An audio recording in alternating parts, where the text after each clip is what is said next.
السلام علیکم۔ رات کے 8 بجے ہیں۔ یہ ریڈیو پاکستان ہے۔ خبرنامے کے ساتھ حاضر ہیں حمیرہ رانا اور نعیم زبیری۔ پہلے اہم خبروں کا خلاصہ۔ وزیر اعظم نے آزاد جموں و کشمیر کے عوام کے مسائل کے حل کے لیے فوری طور پر 23 ارب روپے جاری کرنے کا حکم دیا ہے۔ آزاد جموں و کشمیر حکومت نے عوام کو فوری ریلیف فراہم کرنے کے لیے آٹے اور بجلی کی قیمتوں میں اعانت دینے کا اعلان کیا ہے۔ شہباز شریف نے کہا ہے کہ پاکستان اور سعودی عرب ترقی اور خوشحالی میں شراکت دار ہیں۔ صدر نے بوسنیا اور ہرزگووینا کے ساتھ کاروبار اور تجارتی تعلقات کے فروغ کی ضرورت پر زور دیا ہے۔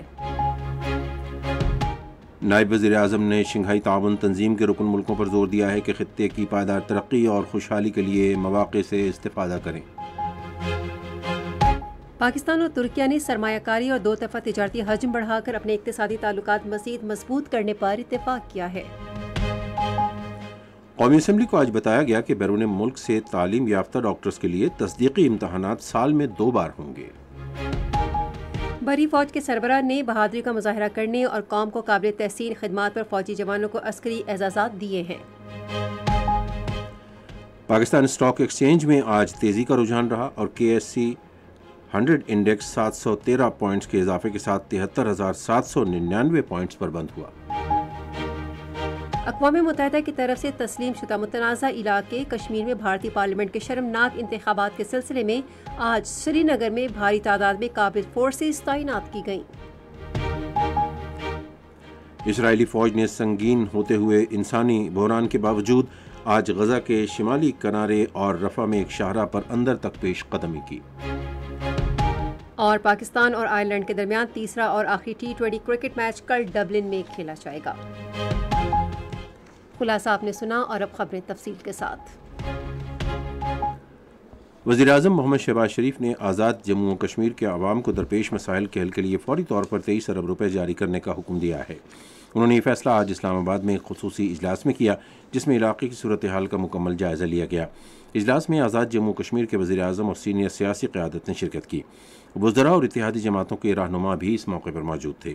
کشمیری قیادت اور اجلاس کے دیگر شرکاء نے فنڈز فراہمی کے فیصلے پر وزیر اعظم کا شکریہ ادا کیا۔ آزاد جموں کشمیر کی حکومت نے عوام کو ریلیف فراہم کرنے کے لیے فوری طور پر آٹے اور گندم کی قیمتوں میں اعانت کا اعلان کیا ہے۔ آزاد کشمیر کے وزیر اعظم چودھری انوار الحق نے آج اسلام آباد میں ایک نیوز کانفرنس سے خطاب کرتے ہوئے کہا کہ وزیر اعظم شہباز شریف کی طرف سے نوٹس لینے کے بعد فوری طور پر نوٹیفیکیشن جاری کر دیے گئے ہیں۔ انہوں نے معاملے کو خوش اسلوبی سے حل کرنے میں دلچسپی لینے اور فوری طور پر 23 ارب روپے جاری کرنے کے احکامات دینے پر شہباز شریف کا شکریہ ادا کیا۔ سبسڈی کے حوالے سے، بجلی کی قوت خرید کے حوالے سے وہ دونوں نوٹیفکیشن کے لیے وسائل فراہم کر دیے گئے۔ حکومت آزاد کشمیر کو حکومت آزاد کشمیر نے وہ دونوں نوٹیفکیشن جاری کر دی ہیں۔ بجلی کے انراض جو ہیں وہ قیمت خرید کے ساتھ جو ایڈمنسٹریٹو شیئر تھا گورنمنٹ آف آزاد کشمیر کا، اس کو شامل کرتے ہوئے 1 سے 100 یونٹ 3 روپے، 100 سے 300 یونٹ 5 روپے، 300 سے ابو 6 روپے، کمرشل ٹیرف 1 سے 310 روپے، 300 سے ابو یونٹ 15 روپے پر کلو واٹ آور۔ فوڈ سبسڈی میں پہلے آٹے کا سرکاری نرخ تھا وہ تھا 3100 روپیہ فی منتھ، اس میں 1100 روپے کی خطیر سبسڈی دیتے ہوئے اب یہ نرخ 2000 پر فکس کیا گیا فی 40 کلو گرام۔ بجلی کے کمرشل نرخ 1 سے 300 یونٹ کے استعمال پر 10 روپے فی یونٹ اور 300 یونٹ سے زائد کے استعمال پر 15 روپے فی یونٹ مقرر کیے گئے ہیں۔ وزیر اعظم آزاد جموں کشمیر نے آزاد کشمیر کے عوام کی خاطر کھلے دل سے قومی خزانے پر 23 ارب روپے کا بوجھ برداشت کرنے پر وفاقی حکومت کا شکریہ ادا کیا۔ وزیر اعظم شہباز شریف نے کہا ہے کہ پاکستان صنعت سازی، چھوٹے اور درمیانے درجے کے کاروبار کی ترقی اور مصنوعی ذہانت سمیت انفارمیشن ٹیکنالوجی کے شعبوں میں کوریا کے تجربے سے سیکھنے کا خواہش مند ہے۔ انہوں نے یہ بات آج اسلام آباد میں پاکستان میں جمہوریہ کوریا کے سفیر پارک کی جون سے ملاقات میں کہی۔ وزیر اعظم نے کوریا کے انسانی وسائل کی ضروریات پوری کرنے کے لیے پاکستان سے ہنرمند افرادی قوت کی تعداد بڑھانے کی پیشکش کی۔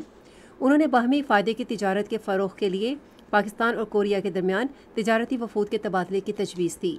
کوریا کے سفیر نے پاکستان کے ساتھ باہمی دلچسپی کے متعدد شعبوں خصوصاً تجارت، سرمایہ کاری، انفارمیشن ٹیکنالوجی، ثقافت، سیاحت اور عوام کی سطح پر تبادلوں کے میدان میں دو طرفہ تعاون میں اضافے کے لیے کوریا کی حکومت کی خواہش ظاہر کی۔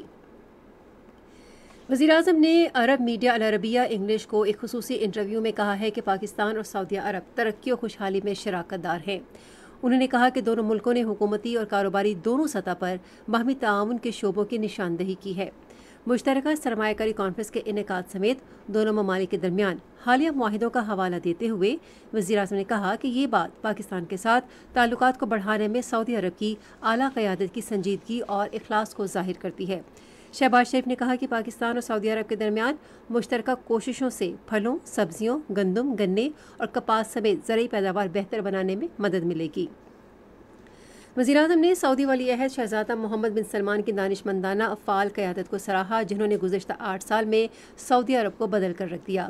انہوں نے کہا کہ ولی عہد شہزادے کا ویژن 2030 پاکستان اور دنیا کے کئی ممالک کے لیے مثالی نمونہ ہے۔ صدر آصف علی زرداری نے بوسنیا ہرزیگووینا کے ساتھ بینک کھولنے، تجارت میں مقامی کرنسیوں اور اشیاء کے بدلے اشیاء کی تجارت کے ذریعے کاروبار اور تجارتی تعلقات کو فروغ دینے کی ضرورت پر زور دیا ہے۔ انہوں نے آج اسلام آباد میں بوسنیا ہرزیگووینا کے سفیر ایمن کوہوڈا ریوچ سے ملاقات میں کہا کہ دونوں ملکوں کو تعاون کی مزید راہیں تلاش کرنے کے لیے دو طرفہ تعاون جاری رکھنا چاہیے۔ بوسنیا کے سفیر نے کہا کہ ان کا ملک معیشت، سیکیورٹی اور ثقافت کے شعبوں میں پاکستان کے ساتھ گہرے تعلقات چاہتا ہے۔ انہوں نے اقوام متحدہ کی جنرل اسمبلی میں سریبرینیکا کے بارے میں مسودہ قرارداد کے لیے پاکستان کی حمایت کی درخواست کی۔ سفیر نے دونوں ملکوں کے درمیان اقتصادی تعلقات مضبوط بنانے کے لیے صدر کو بوسنیا ہرزیگووینا کے دورے کی دعوت بھی دی۔ قومی اسمبلی نے گزشتہ ماہ کی 18 تاریخ کو پارلیمنٹ کے مشترکہ اجلاس سے صدر آصف علی زرداری کے خطاب پر آج بحث شروع کی۔ بحث کا آغاز کرتے ہوئے قومی اسمبلی میں قائد حزب اختلاف عمر ایوب خان نے کہا کہ براہ راست غیر ملکی سرمایہ کاری لانے اور جمہوریت کے استحکام کے لیے ملک میں قانون کی حکمرانی یقینی بنائی جائے۔ انہوں نے 9 مئی کے واقعات کی تحقیقات کے لیے عدالتی کمیشن کے قیام کا مطالبہ کیا۔ اس سے قبل ایوان کو بتایا گیا کہ بیرون ملک سے ڈگریاں حاصل کرنے والے ڈاکٹروں کی تصدیق کے لیے سال میں 2 بار امتحان کا انعقاد کیا جائے گا۔ ایک توجہ دلاؤ نوٹس کے جواب میں وزیر پارلیمانی امور اعظم نذیر تارڑ نے کہا پہلا امتحان جون میں اور دوسرا دسمبر میں لیا جائے گا۔ انہوں نے کہا Pakistan medical and dental council نے امتحان کی نوعیت کو تبدیل کیا ہے اور معیار کو کم کرتے ہوئے امتحان میں کامیابی کے لیے نمبر 70 سے کم کر کے 60 کر دیے ہیں۔ ایوان نے cannabis control and regulatory authority ordinance 2024 میں مزید 120 دن کے لیے توسیع کر دی ہے۔ توسیع اگلے ماہ کی 14 تاریخ سے مؤثر ہوگی۔ اس سے قبل نئے منتخب رکن قومی اسمبلی مبارک زیب خان نے حلف اٹھایا۔ ایوان نے بلوچستان میں شہید کیے گئے پنجاب کے سیکیورٹی اہلکاروں اور کارکنان کے لیے فاتحہ خوانی بھی کی۔ وزیراعظم محمد شہباز شریف نے پاکستان مسلم لیگ نون کے صدر کے عہدے سے استعفیٰ دے دیا ہے۔ پارٹی کی سیکریٹری اطلاعات مریم اورنگزیب کے مطابق اس ضمن میں نوٹیفیکیشن جاری کر دیا گیا ہے۔ یہ خبریں آپ ریڈیو پاکستان سے سن رہے ہیں۔ نائب وزیر اعظم اور وزیر خارجہ محمد اسحاق ڈار نے شنگھائی تعاون تنظیم کے تحفظ اور ترقی کے ایجنڈے کو تقویت دینے کے لیے پاکستان کے پختہ عزم کا اظہار کیا ہے۔ انہوں نے بات بیجنگ میں شنگھائی تعاون تنظیم کے سیکرٹری جنرل ایمبیسڈر زونگ منگ سے ملاقات میں کہی۔ اسحاق ڈار نے شنگھائی تعاون تنظیم کے منشور اور ادارے کے شنگھائی اسپرٹ میں درج بنیادی نکات پر عمل پیرا ہونے کے لیے پاکستان کے غیر متزلزل عزم کا اعادہ کیا۔ نائب وزیر اعظم نے تنظیم میں شامل ملکوں میں بے پناہ مواقع کی نشاندہی کرتے ہوئے پورے خطے کی پائیدار ترقی و خوشحالی کی خاطر مؤثر تعاون اور صلاحیتوں کو بروئے کار لانے کے لیے رکن ملکوں کی مشترکہ ذمہ داری پر زور دیا۔ زینگ منگ نے تنظیم کے سربراہان حکومت کے صدر کی حیثیت سے اپنی مدت کے دوران پاکستان کے لیے شنگھائی تعاون تنظیم سیکریٹریٹ کی مسلسل حمایت کا اعادہ کیا۔ چین کی انجینئرنگ کمپنی جیزوبا گروپ نے پاکستان میں اپنے تمام منصوبے بروقت مکمل کرنے کا عزم ظاہر کیا ہے۔ اس عزم کا اظہار جیزوبا گروپ کے چیئرمین اور نائب وزیر اعظم وزیر خارجہ اسحاق ڈار کے درمیان آج بیجنگ میں ملاقات میں کیا گیا۔ اس موقع پر وزیر خارجہ نے کہا کہ پاکستان کے قابل تجدید توانائی اور پن بجلی کے شعبوں میں بجلی پیدا کرنے کی صلاحیت میں اضافے کی ضرورت ہے، جس کے لیے جیزوبا گروپ کلیدی کردار ادا کر سکتا ہے۔ انہوں نے جیزوبا گروپ پر زور دیا کہ وہ چین پاکستان اقتصادی راہداری کے دوسرے مرحلے کے تحت پاکستان کی جانب سے چینی سرمایہ کاروں کو دی جانے والی مراعات سے فائدہ اٹھاتے ہوئے پاکستان میں اپنی کاروباری سرگرمیوں میں اضافہ کرے۔ جیزوبا گروپ کے چیئرمین نے پاکستان میں چینی باشندوں کا تحفظ یقینی بنانے کے لیے مؤثر اقدامات کرنے پر پاکستان کا شکریہ ادا کیا۔ پاکستان اور ترکیہ نے سرمایہ کاری اور دو طرفہ تجارتی حجم میں اضافے کے ذریعے معاشی تعلقات کو مزید مستحکم کرنے کے عزم کا اظہار کیا ہے۔ اس عزم کا اظہار آج اسلام آباد میں پاکستان میں ترکیہ کے سفیر محمد پکاسی اور وزیر اقتصادی امور احد خان چیمہ کے درمیان ملاقات کے دوران کیا گیا۔ وزیر اقتصادی امور نے دو طرفہ شراکت داری اور مختلف شعبوں میں تعاون کے فروغ کے لیے پاکستان کی جانب سے ہر ممکن کوششوں کے عزم کا اظہار کیا۔ اس موقع پر ترکیہ کے سفیر نے خصوصی طور پر دو طرفہ تجارت اور توانائی، بینکنگ، ریلویز اور سیاحت کے شعبوں میں تعاون بڑھانے کی خواہش کا اظہار کیا۔ بحری فوج کے سربراہ جنرل سید عاصم منیر نے کارروائیوں کے دوران جرأت و بہادری کا مظاہرہ کرنے اور قوم کے لیے مثالی خدمات انجام دینے پر جوانوں کو فوجی اعزازات دیے ہیں۔ اعزازات دینے کی تقریب آج راولپنڈی میں ہوئی۔ شہداء اور غازیوں کو شاندار الفاظ میں خراج تحسین پیش کرتے ہوئے مسلح افواج کے سربراہ نے کہا کہ وطن کے لیے اپنی جان قربان کرنے سے زیادہ کوئی بڑا اور عظیم مقصد نہیں ہو سکتا۔ انہوں نے کہا کہ شہداء کی قربانیاں ہمارے عزم کو تقویت دیتی ہیں کہ انتہائی جرت، جذبے اور قربانی کی روح کے ساتھ لڑا جائے۔ انہوں نے استقامت کا مظاہرہ کرنے اور قربانیوں پر شہداء کے بہادر لواحقین کو بھی سراہا۔ آرمی چیف نے کہا کہ شہداء اور غازی ہمارے قومی ہیرو ہیں اور ہماری آزادی اور سلامتی ان بہادر سپاہیوں کے مرہون منت ہے۔ اعلیٰ فوجی افسروں کی بڑی تعداد اور اعزازات حاصل کرنے والے نوجوانوں کے خاندانوں نے تقریب میں شرکت کی۔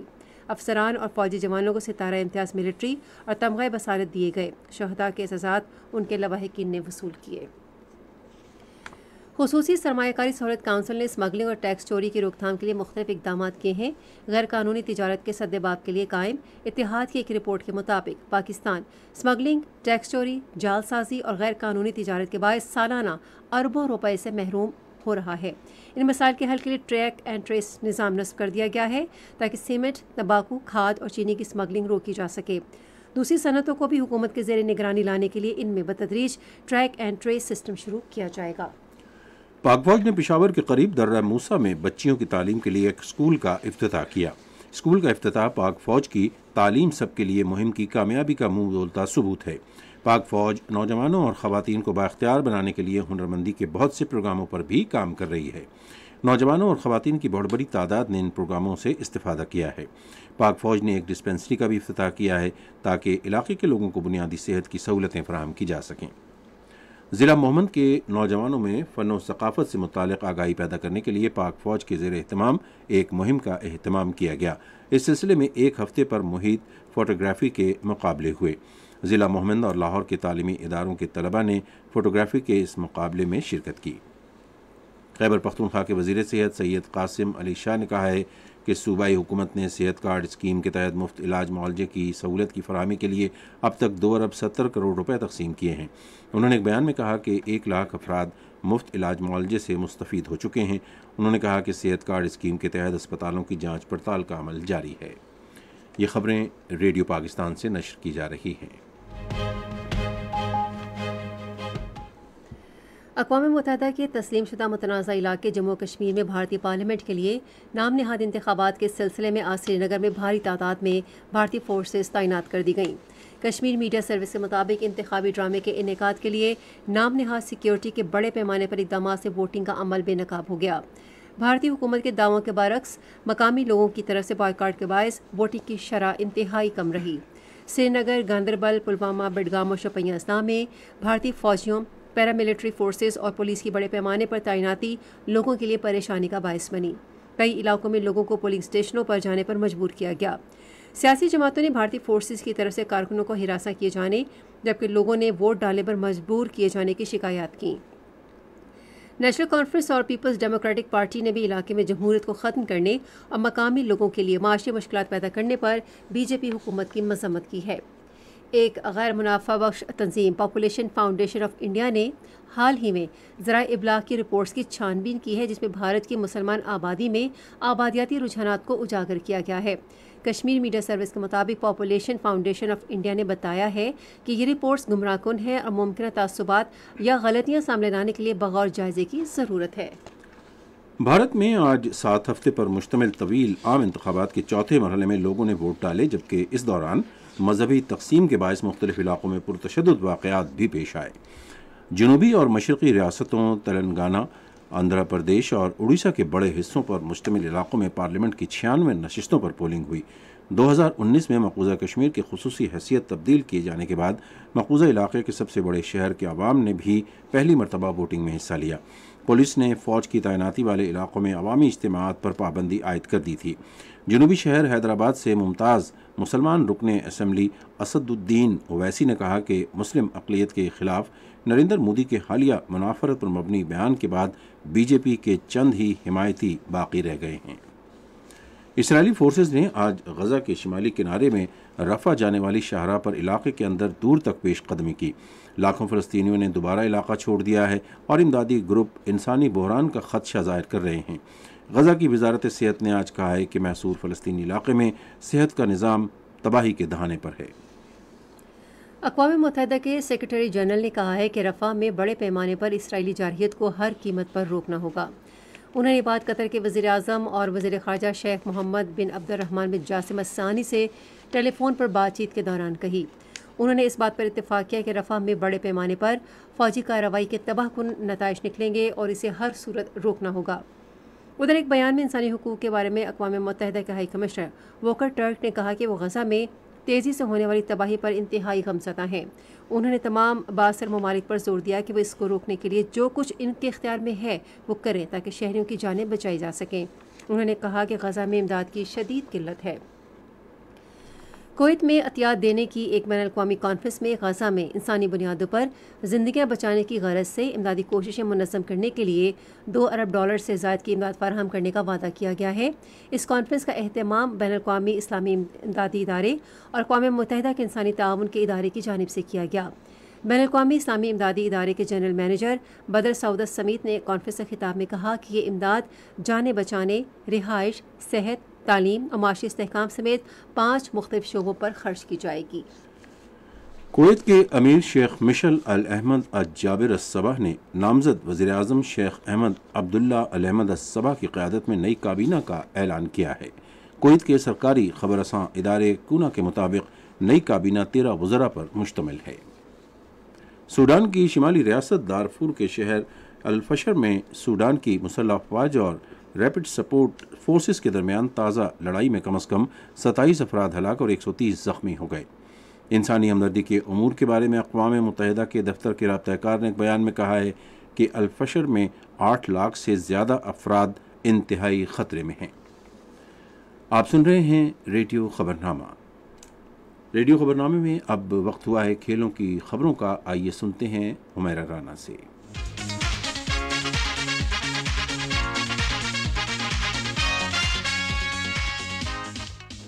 پاکستان اور آئرلینڈ کے درمیان تیسرا اور آخری T20 کرکٹ میچ کل ڈبلن میں کھیلا جائے گا۔ میچ شام 7 بجے شروع ہوگا۔ سیریز 1-1 سے برابر ہے۔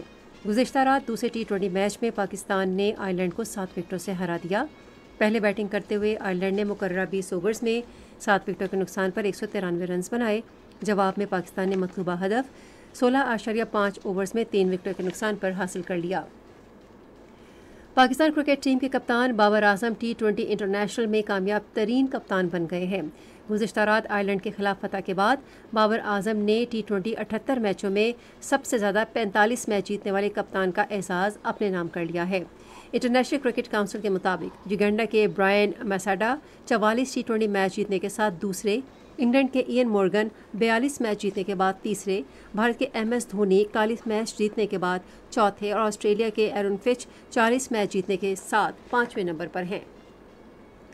پاکستان اور برطانیہ کی خواتین کرکٹ ٹیموں کے درمیان 3 T20 میچوں کی سیریز کا دوسرا T20 جمعے کو نارتھ ہیمپٹن میں کھیلا جائے گا۔ انگلینڈ کو سیریز میں 1-0 سے برتری حاصل ہے۔ پاکستان کرکٹ بورڈ کے چیئرمین محسن نقوی نے ڈبلن میں آئرلینڈ کرکٹ کے چیئرمین برائن میک نیل سے ملاقات کی۔ ملاقات میں پاکستان اور آئرلینڈ کے درمیان خواتین کرکٹ سیریز کے حوالے سے بات چیت کی گئی۔ اس موقع پر اظہار خیال کرتے ہوئے آئرلینڈ کرکٹ کے چیئرمین نے اعلان کیا کہ آئرلینڈ کرکٹ ٹیم اگلے برس اگست-ستمبر میں پاکستان کا دورہ کرے گی اور خواتین کرکٹ ٹیم کے دورہ پاکستان کا بھی جلد جائزہ لیا جائے گا۔ انہوں نے پاکستان میں چیمپئنز ٹرافی 2025 کی میزبانی کا خیر مقدم کیا اور اسے مثبت پیش رفت قرار دیا۔ انہوں نے بین الاقوامی ٹورنامنٹس کے لیے بھرپور سیکیورٹی فراہم کرنے پر بھی پاکستان کی تعریف کی۔ Chairman P C B Mohsin Naqvi نے دورہ آئرلینڈ کے لیے شاندار انتظامات کو سراہا اور چیئرمین کرکٹ آئرلینڈ کا شکریہ ادا کیا۔ انہوں نے یقین دلایا کہ چیمپئنز ٹرافی میں شریک تمام ٹیموں کے لیے جامع انتظامات کیے جائیں گے۔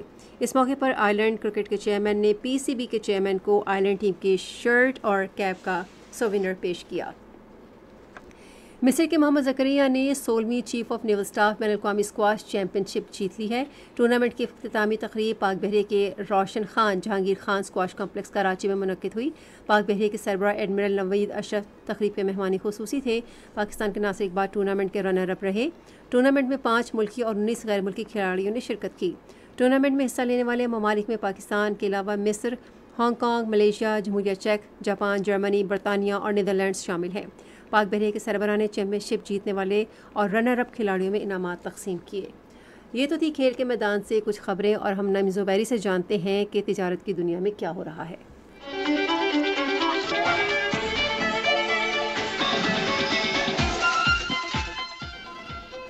تجارتی خبروں میں سب سے پہلے اسٹاک ایکسچینج کی صورتحال۔ پاکستان اسٹاک ایکسچینج میں آج تیزی کا رجحان دیکھا گیا۔ KSE 100 انڈیکس 713 پوائنٹس کے اضافے کے بعد مارکیٹ کے اختتام پر 73,799 پوائنٹس پر بند ہوا۔ مجموعی تجارتی حجم 721 ملین سے زائد حصص ریکارڈ کیا گیا، جبکہ کل 741 ملین سے زائد حصص کا لین دین ہوا تھا۔ آج مجموعی طور پر 387 کمپنیوں کے حصص کا لین دین ہوا، جس میں سے 241 کمپنیوں کے حصص کی قیمتوں میں اضافہ، 120 میں کمی، جبکہ 26 کمپنیوں کے حصص کی قیمتوں میں استحکام دیکھا گیا۔ سیفائر فائبر کمپنی کے حصص کی قیمتوں میں سب سے زیادہ 63 روپے 4 پیسے کا اضافہ، جبکہ نیسلے پاکستان کے حصص کی قیمتوں میں 86 روپے 50 پیسے کی کمی ہوئی۔ نیشنل بینک کے اعلان کے مطابق روپے اور دیگر غیر ملکی کرنسیوں کے درمیان شرح تبادلہ یہ رہی: امریکی ڈالر قیمت خرید 278 روپے 30 پیسے اور قیمت فروخت 278 روپے 50 پیسے، پاؤنڈ اسٹرلنگ 347 روپے 86 پیسے اور 348 روپے 49 پیسے، یورو 299 روپے 70 پیسے اور 300 روپے 24 پیسے، سعودی ریال 74 روپے 5 پیسے اور 74 روپے 18 پیسے، UAE درہم 76 روپے 14 پیسے اور 76 روپے 27 پیسے، جاپانی ین قیمت خرید 1 روپے 79 پیسے اور قیمت فروخت 1 روپے 79 پیسے ہی۔ آج کراچی میں 10 گرام سونے کی قیمت 2,04,736 روپے رہی۔ کراچی پورٹ ٹرسٹ پر گزشتہ 24 گھنٹے کے دوران 2,30,760 میٹرک ٹن سامان کی نقل و حمل ہوئی، جس میں سے 1,15,139 میٹرک ٹن برآمدی اور 1,15,621 میٹرک ٹن درآمدی سامان شامل تھا۔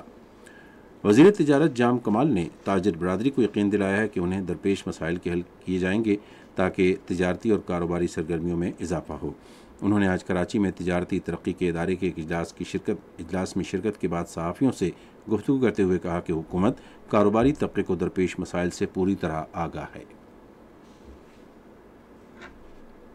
بجٹ سے پہلے کا سلسلہ یہی ہوگا: گروتھ، ایکسپورٹ، لوکل انڈسٹری۔ دیکھیں، جس ملک میں لوکل انڈسٹری فروغ نہیں پاتی، بے روزگاری بڑھتی ہے، اور خاص کر کراچی جیسے شہر میں ہو، فیصل آباد ہو، سیالکوٹ ہو، لاہور کے ارد گرد گجرانوالہ کے علاقہ ہو، یہ وہ علاقے ہیں جو بڑے انڈسٹریل زونز ہیں پاکستان کے۔